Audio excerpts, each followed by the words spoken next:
listen to the voice for real estate.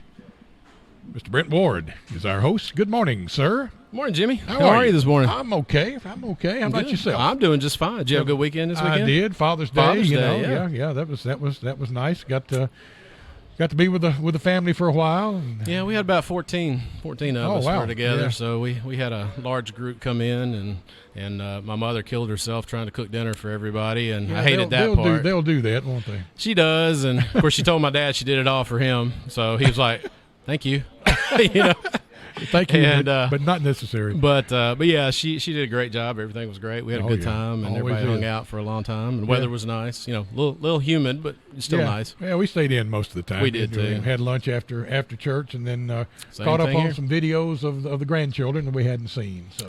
that was nice. Yeah, well, we don't have any of those yet. I don't. Yep. Anyways, I laugh because you met Kimberly and Dana, who I work with, right? Oh yes. So Dana has 3 grandchildren, right? And Kimberly just had her first grandchild last week, as a matter of Right. fact. She was Oh, out cool. all week last week. But I Great. laugh because I'm like older than they are, and they're both Nanas or Uh-huh. Gigi's, I think is what Yes. they go by, and I don't have any grandchildren. Yeah, Deborah, who was on our primary care clinic show before this one, just got her badge as grandma. not did too she long really? ago. Yeah, Yeah. she's now Dee Dee. Oh, Dee Dee. Yeah, Okay. Grandma Dee Dee. So Grandma that's cool. Dee Dee. Yeah, Okay. that's cool. Yeah, I think both of mine are Gigi's, I think is what my 2 are in my office, I think, anyway. So Well, we just plain old grandma and grandpa. there you go. Yeah, and it works. Yeah. My parents are Meemaw and Papaw, so Yeah. close enough. Yeah, that'll Yeah, work. I love that'll those. work. Love those little southern names. Little Southern names, I know it. Yes. You have a special guest I with do us have this a morning. guest with us this morning, so we have Miss Taylor Ackerman. Is that correct? Whoa, yes, Yeah, got you that it right. First try. All right, Thank good you for job. having me. Yeah, I rehearsed that all the way here to make sure I got it correct. No, just kidding. Some people have gotten it wrong. So Oh, really? Your first try was Okay. good. Yeah. Well, try saying Central West Tennessee Association of Realtors like constantly all the time. Then, Yeah. after a while, you kind of get where you can say these things For sure. pretty easily. Yeah. So Taylor is with Aloha Pools and Spas right here in Jackson. Been here for a long time. How long have you guys been here? This is actually our 50th year in Wow, business holy cow. as a Wow, company. really? Yes. Since 1969, we've been at the location we're at for 20 years. 20 now. years. So. Gosh, I can remember right that here used to in be a Jackson. Lowe's. Yeah, Yeah. me too. Yeah, Me I too. figured, yeah. Yep. So we're getting ready to celebrate CWTAR, Central West. We're getting ready to celebrate our 100-year anniversary Oh, on the nice. 2021. Wow. So we will have been here for 100 years as a licensed association. You don't show it a bit. I know it. Well, funny enough, my daughter, who's 5, at daycare, they did this little list, and for Father's Day, and it's like my daddy is this, and he likes this, and his eye and color, whatever. So the age, which was the number 2 thing on the list, my daddy is 100 years old. Oh, no. So I'm 100 years old. I have gray hair and blue eyes, and I'm pretty sure hey, my eyes are hazel, but whatever. You'll be easy to pick out in a crowd. I will be easy to pick out. I was like, I look pretty darn good for 100 years old. Oh, Oh, man. Lordy. Before I get to Taylor, I just Yeah. saw one thing that popped up this morning on my computer, which I Sure. thought was quite interesting, which was, there's a little article that I got from Tennessee Realtors that says where rich millennials are moving in 2019. So I thought that was kind of interesting because that's anybody that's under the age of 35. Right. Well, not anybody, but down to a certain level, but 35 and under. And what was interesting is Tennessee populates the top 10 as a place where rich millennials are moving to, and we're number 9 on that list out of 10 states. But what is interesting, we're the only state that's not a coastal state. Oh, really? Except for Colorado, which doesn't count because they have other reasons to draw people to Colorado. We Yes. won't talk about those. Theirs are taller than ours. Yeah, exactly. And but anyways, I thought that was kind of interesting. Yeah, that And, is. basically, what it says was, let me find these figures because there's one I wanted to point out. We've had like 2,600 people move into the state in between 15 and 16 that were between the ages of 35 and I want to say like 20 or something like that. Right. That falls into that category, and we've had about 2,000 move out, so it kind of roughs itself out. But here's the interesting one: so they went to top 50, but they had to go 51 to get New York on there. Top Yeah. 51, they lost 4,867 people in that age group back in 2015 and 16, which I thought was kind of interesting. That should be a telling number for somebody. It should be, Yeah, yes. I just yeah. thought it was kind of interesting that Tennessee made the list, I and mean, I'm assuming they all moved to Middle Tennessee, but Probably, yeah. Probably moving out of New York. You're paying a personal income tax, and you can't get a big drink without a writ. That's right. I forgot about that. That's exactly You right. can't get a It's sugary against the drink law, I think, without to a ticket. have those Yeah. now, serve those. All right. So, anyways, I just wanted to point that out. I thought that was a very interesting article. So we have some millennials headed our way. We have millennials heading our way, which is good because you always have to, we're not going to be here forever. So it's No, nice to you're know right people about are here that. to take our place, right? You're right about that. Yeah, So- you try to train those people. Oh, wait, we're talking about business now. All right, so we're moving into Taylor, and we're going to talk about pools. So last week we had an appraiser here, a residential appraiser. If you didn't know, Jimmy's an appraiser, but he does a lot of commercial stuff. That's kind of his forte. Yes, in at fact, least for a little while. I have appraised your building before. Oh, there you go. See, well. he has some personal experience there. Yeah. So, so last week with our appraiser on here, we were talking about changes to property and upgrading things, kitchens, bathrooms, this, that, and the other. But I purposely did not ask him about swimming pools, spas, hot tubs, whirlpools, all that kind of stuff, because I knew you were coming on today. So I didn't want to steal any thunder that you may have when it comes to that type of stuff. So, going into this, as I told you right before we came on the air, is, I've been in a house that had a swimming pool in it, in-ground swimming pool in it, but I wasn't there in the process of ordering that swimming pool, right? Yes. So I don't know anything about swimming pool shopping, and I'm sure I'm not the only one that's out there that's that way, because everybody likes to go online because they don't want to get accosted by anybody. Exactly. But yep. that's only a rough, very fleeting glimpse of what's expected when you're getting ready to actually purchase a pool. So can you absolutely. kind of walk me through that a little bit? Like, if I came in the front door today, like, what are we going to do? Yeah, well, if you come in the front door today, first of all, we're thrilled to have you. We have a pool park outside with 7 in-ground pools in it. Oh, So, nice. yeah, we like to be able to walk people out there and show them in real life kind of what the options we're talking about, because it gets overwhelming. You think you're just picking out a swimming pool, but the reality is you have concrete that's going to go around the pool. You have a border that's going to go around the pool that connects your pool to your concrete. Right, You've got yep. different step options. You can put a tanning ledge in there if you want to. So the options are endless. So we tell people absolutely come see us, come see our store. But the reality is we can't end there. Every yard is going to be different on how we're going to look at installing it and some of the factors that go into it. So we really need to go out into your backyard and really look at how are we going to enter? Where's the dirt going to go? How are we going to lay this out? How much room do we have to, be able to add extra concrete or maybe take some away? How are we going to be able to build it? So we have got to get out to your house before we can really give you a true quote. We can go ahead and sell you the pool, but that quote is not going to be good until we've actually seen your backyard. We offer free in-yard appraisals for our guys. Would love to come out, take a look at the yard, kind of walk you through the building process and that kind of thing. But it's absolutely necessary when you're getting an in-ground pool to come out and for us to actually see the yard in person before we start to build it. That's interesting. Yeah. So right before we came on, we kind of had this conversation just a little bit, and you you made the remark that you had no idea how much of a commodity dirt was. Yes. It's something silly, but where's the dirt going to go when you build, you have a whole, our most average size 18 by 36 in-ground swimming pool.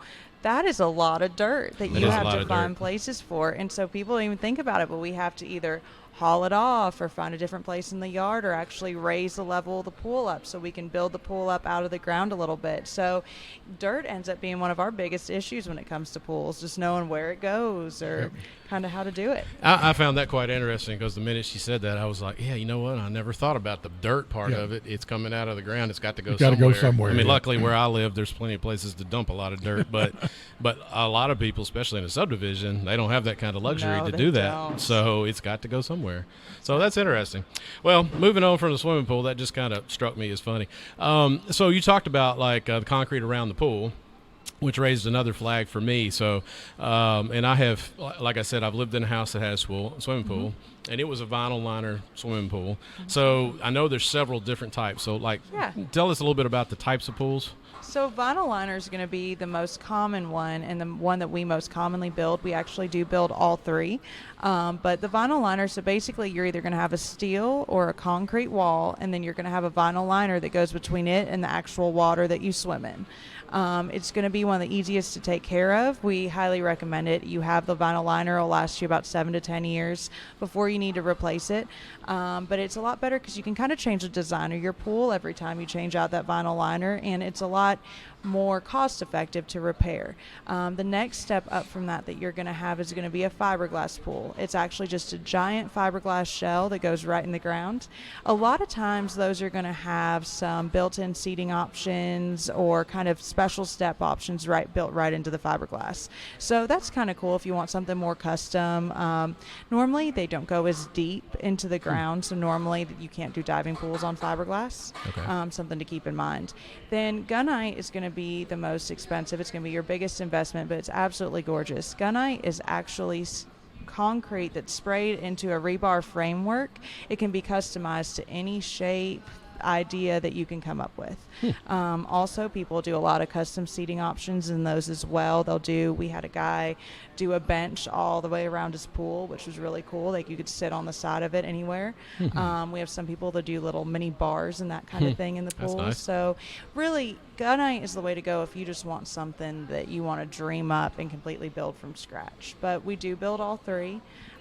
Each one kind of has its pros and cons. The fiberglass and gunite are both going to need to be resurfaced every so many years. So whereas with the vinyl liner pool, we would just take that liner out and replace it, maybe do a little bit of repair work to the bottom or that kind of thing.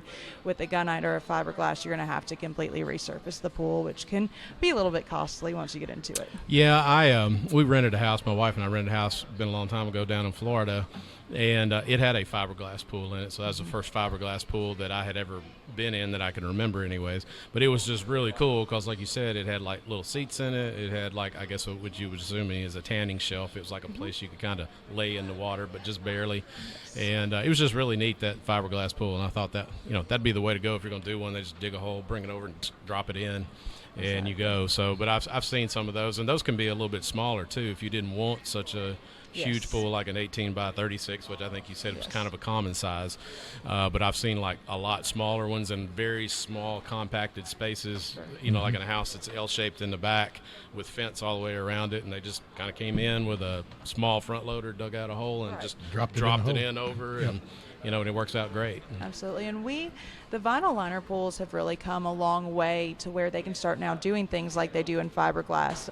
We do a lot of smaller pools now. I've had a couple in my territory in the past few weeks have been 14 by 28s. Okay. We do a 16 by 24 oval pool as well. That's a little bit smaller, great for a small backyard. And the other thing, we've actually started doing tanning shelves and benches in vinyl liner pools as well. Okay. So something that's a little bit different about us is you hear about the traditional steel wall in-ground pool. We do those, but we also do a 10-inch thick solid concrete wall with rebar through it. There's another option with a vinyl liner pool. We do those primarily. They're a little bit more custom, can do more steps, and you can do the tanning ledges in them as well, just like you would do with a gunite or a fiberglass. So that's kind of a really cool benefit that's been added to vinyl liners in the past few years. That's interesting. And you hit on something a few minutes ago when you said about, which I didn't think about this either, if you're changing out the liner in your vinyl line pool, you can actually change the way it looks by going to a totally different liner when you put that one in the second time. Exactly. When we have people picking out a liner, we tell them, hey, what do you want your water to look like? What do you want, kind of what shade of blue are you envisioning? If you're wanting teal water or kind of an aqua color water, go with a brown liner or a gray liner. If you're wanting a dark blue, you're going to get that darkest color blue liner. And so what's neat, if you buy a house and the watercolor isn't to your specifications or there's something different, change that liner out. It's something small, but it's cool because every few years the trends change. We're seeing a lot more gray and a lot more brown liners now than we ever have. Gray has gotten really, really popular this year. And so, in another 6 years, there's no telling what it could be, but you can kind of stay with the trends by changing that liner out and make sure it's a cheaper way to kind of change the look. So I've seen pools. My brother had a really good friend in Memphis that had a swimming pool, and I don't know what the construction was, but it had the Kentucky Wildcats logo in the bottom of it. So would that be vinyl on that? Probably. Yeah, they can do it a couple ways. I've heard of them printing stuff on the bottom of liners, and then I've also heard of having like a giant stamp on the bottom of a gunite pool. Yeah, okay. If I had to guess, because that sounds like a really expensive pool, it's probably that, but it could have been either one. Yeah, well, I'm going to say, knowing who I know this guy is. Yeah, you're probably right. It probably Yeah. was the gunite, if I know that. So, yeah, because he could have afforded it. You mentioned earlier about having someone come out and look at the yard before you set the final price. Obviously, there are a lot of things that have to go into that. Absolutely. Where the trees are, where the property lines are, utilities, drainage, that sort of thing. Exactly. But I can remember, the reason I can remember so far back is because I'm so far forward, but I remember back in the earlier days of the fiberglass pools, there was a restriction on the type of ground you could put those in, because if they weren't installed properly back then and you got heavy rains, they could actually, Push them up. yeah, them up. yeah. Huh, interesting. them The up. hydrology could push them out of the ground. Has Yes. that been pretty much taken out of the equation with the new technologies? For the most part, Yeah. yes. It's something I'm not quite as familiar with, to be honest, as far as the different. I do know that used to be an issue. It has Right. been mostly taken care of, but there are some yards that you're going to get that maybe a fiberglass just is not the right answer for reasons like that, if the dirt's too sandy or that Yeah, kind of thing. or the slope of the ground, maybe. Yes. Yeah. Yeah, Absolutely. we talked about that also, about having to come out, and want to make sure that we mention that, because I've seen a lot of yards over the years where the swimming pool is like really far away from the house because there was no other option. If they wanted the Yeah. pool, that's where it had to be, because it was going to cost too much to try to come in, dig out a spot, put in a retaining wall. Then you got to talk about, and then you get concerned about, moisture and stuff coming through the retaining wall. Which, so there's all kinds of stuff that has to be done. So the pool ends up being way down at the bottom, where it just happened to be that was the best spot to put, where it was Exactly. already, the most level ground. So that would be an important part as well too, because I look at it in my backyard, which is pretty much flat, right?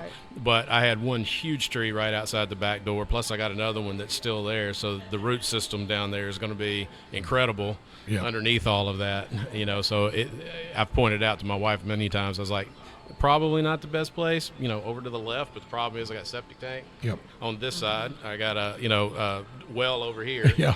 Which means just run into the house. I was like, we really just don't have a good spot Yeah, unless we put it way at the I'm back. sure that happens quite often. It does. That's something we encounter all the time, is having to move the pool because of, encountering lines and that kind of thing. And the other thing, we like to get to jobs because we like to quote things on the front end that we know you're going to need. We've done things like exposed walls on pools that maybe it's coming out the side of a hill, and we'll just actually leave on our concrete walls the side wall exposed.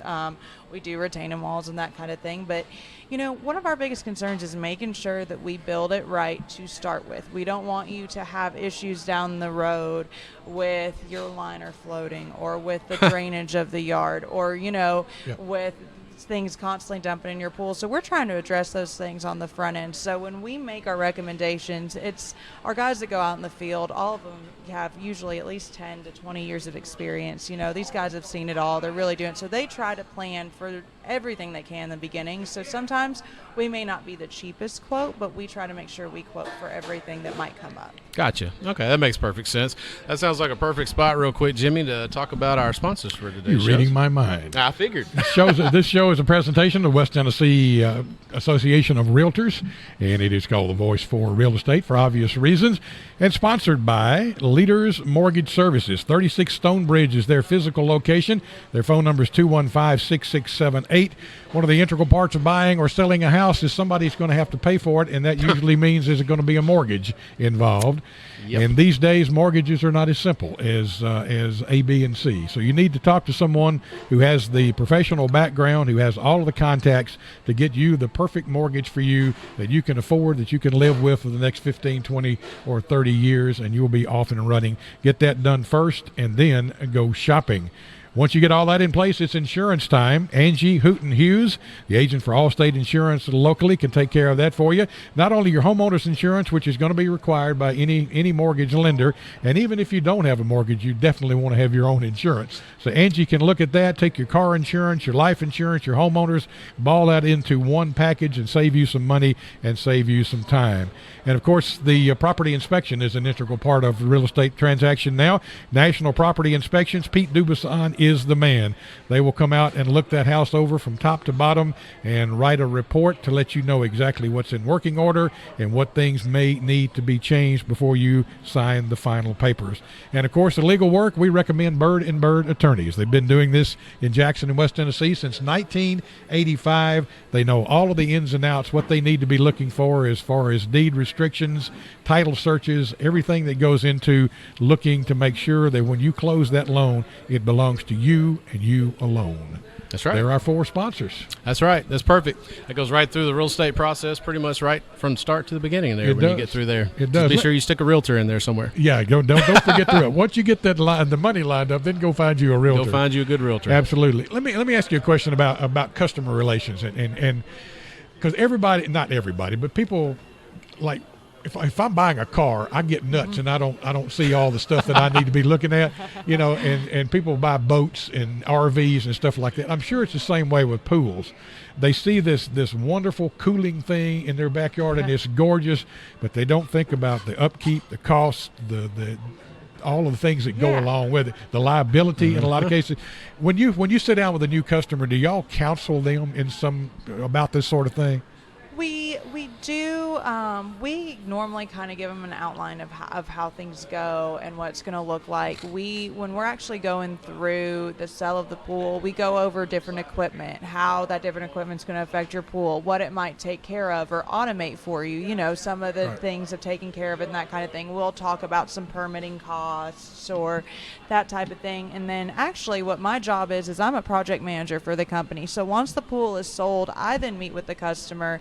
And I'm kind of the person that, talking about customer relations, that handles it from start to finish as far as letting them know when we're coming and what to expect and what's normal. I give them a pool school at the end of the process and show them how to run anything and, what common issues might come up. And if those issues come up, what those probably mean and how to fix them without having to spend any money and that kind of thing. So that's more so my job normally once we're into the build of the pool to kind of go over those things with them. But our sales team definitely also has the answers to all those questions and gives them anything that they can kind of forewarn them about on the front end. Another question just came to mind. Salt water or chlorine? Absolutely salt water. Out of all the pools that I've project managed so far this year, I haven't had a single one that wasn't a saltwater pool. Wow. It is so much easier to maintain. It's a lot better just self-contained, but also it's a much better experience. It's better on your hair, your skin. If you have little kids, their eyes aren't going to burn. Things like that. It's just much nicer. Is it as easy to maintain? I've heard that it actually is even easier on the equipment than the. It is much easier to maintain. You can do everything right from your salt system. So where with chlorine pools, you probably hear the word shock all the time and wonder what it means. Yep. You need to go shock your pool. Basically, you're putting a bunch of chlorine into your system at once, kind of try to kill anything that's in the water.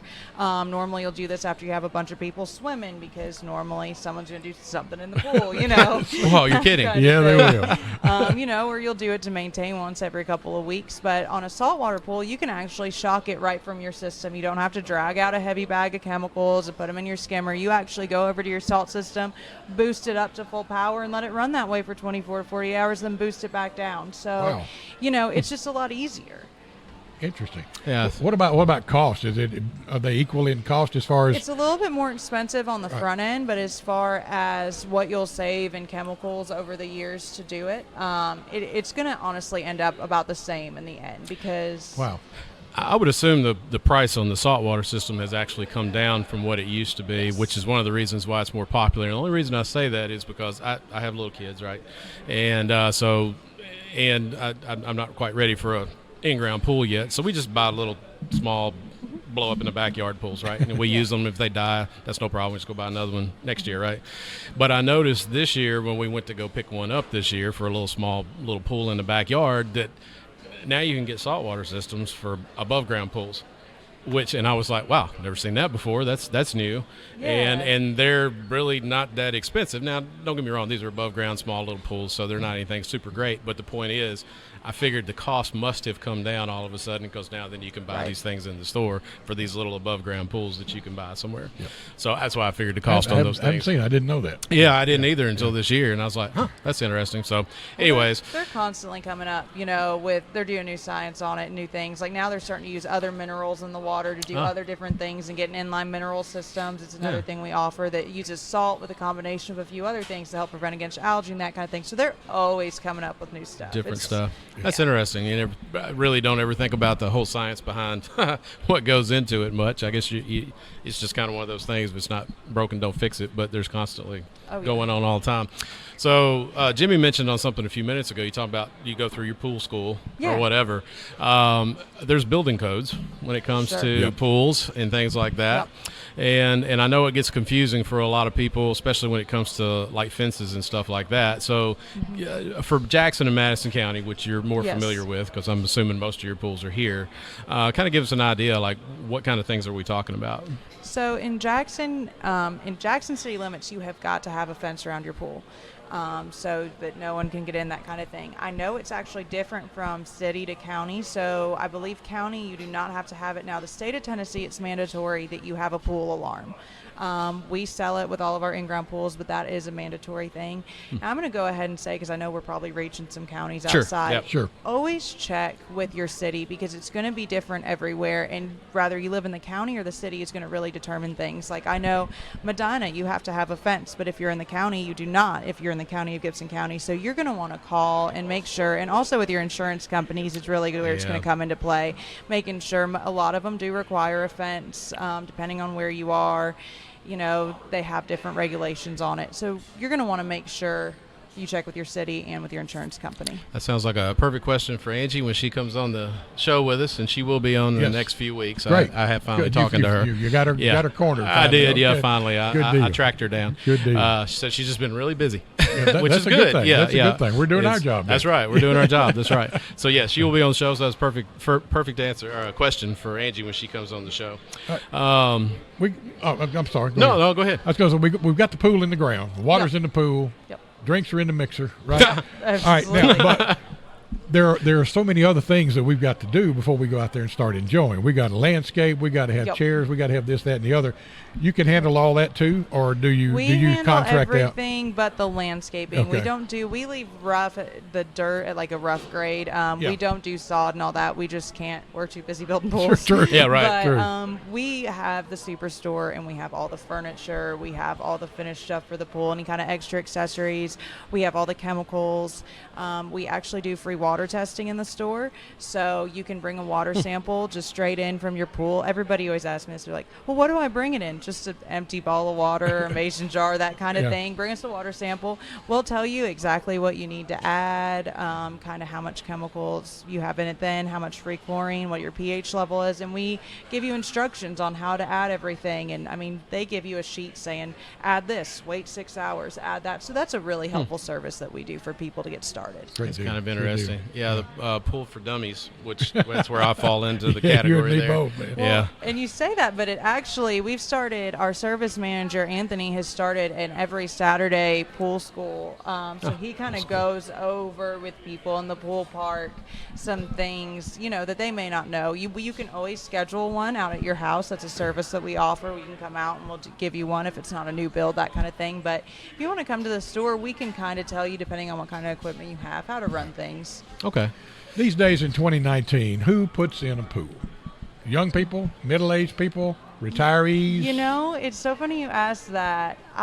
The second, and you were talking about grandchildren earlier, it seems like the second people get their first grandbaby, they put their pool in. Really? You know, we get some young families and that kind of thing, but we Yeah. also get a ton of people in their 50s and 60s that are putting it in for their grandkids.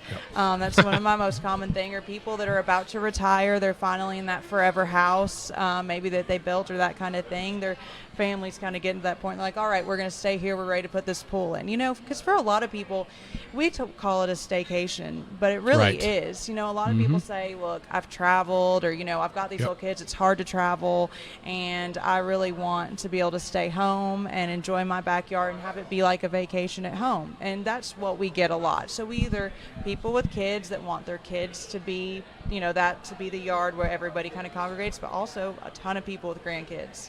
That is the main thing. Man. I think your twin just walked in the door over there, Oh, Jimmy. yeah. I was just looking at him. I was looking Yes, at you. I was like, yes. Mr. Clark Shaw, the owner.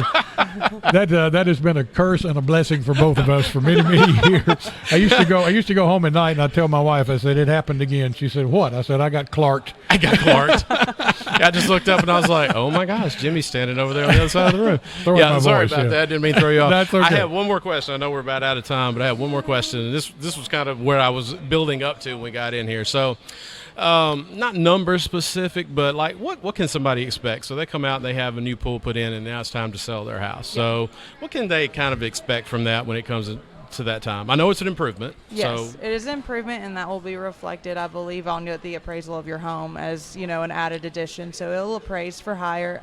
Normally what you're going to get your money out of. So the size of your pool is going to more so determine what you actually get for the appraisal value, whereas extras like salt system or heater, that kind of thing, they're going to sell your house faster, but a lot of times those won't come up on an Right. appraisal. Okay, that makes So sense. it's something to keep in mind because those things can add up quick. You're more going to get your money back for addition of a big concrete pad in the back, which we pour extra concrete, the actual size of the swimming pool, that kind of thing. Okay.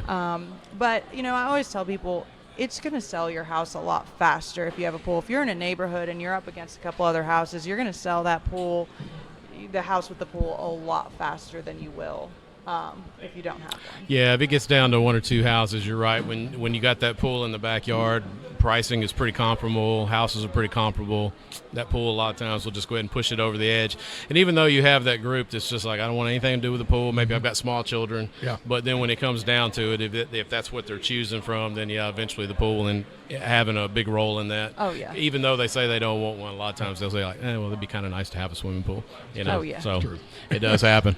All right. Well, Taylor, we appreciate you being with us this morning. Absolutely. And Thank you for what's the having phone me. number if somebody needs to get in touch with you? 731-664-6446. 6446. We're All over right. here on Carriage House Drive. All right. Perfect. All right. Thank you so much for being here with us this morning. you. Appreciate it. Jimmy? job, good I job. think we're done this morning. I believe we are. We'll do it again next week. How about that? Well, you know what? I am actually going on vacation next week. Well, you didn't ask me to go I with you. know. Well, my wife didn't ask me either. She just kind of told me we're going on vacation, and so you're going to have your old buddy Cleve back next week. Well, that'll work. We can deal with that. There is an upside to what you just said, though. What's that? Your wife didn't tell you that she's going on vacation. You said, Well, yeah. we are going on vacation. Yeah, she did say we. Okay. Yes, yeah, she said we because we're going with her brother and his fiance. And All right. and their kids. So yeah, it's going to be a big group of us. So Have a great time. We'll see Thank you you. in 2 weeks. 2 weeks. on The Yes, I Voice will be back. For real estate right here. Thanks, Jimmy. Got you. Have a great day.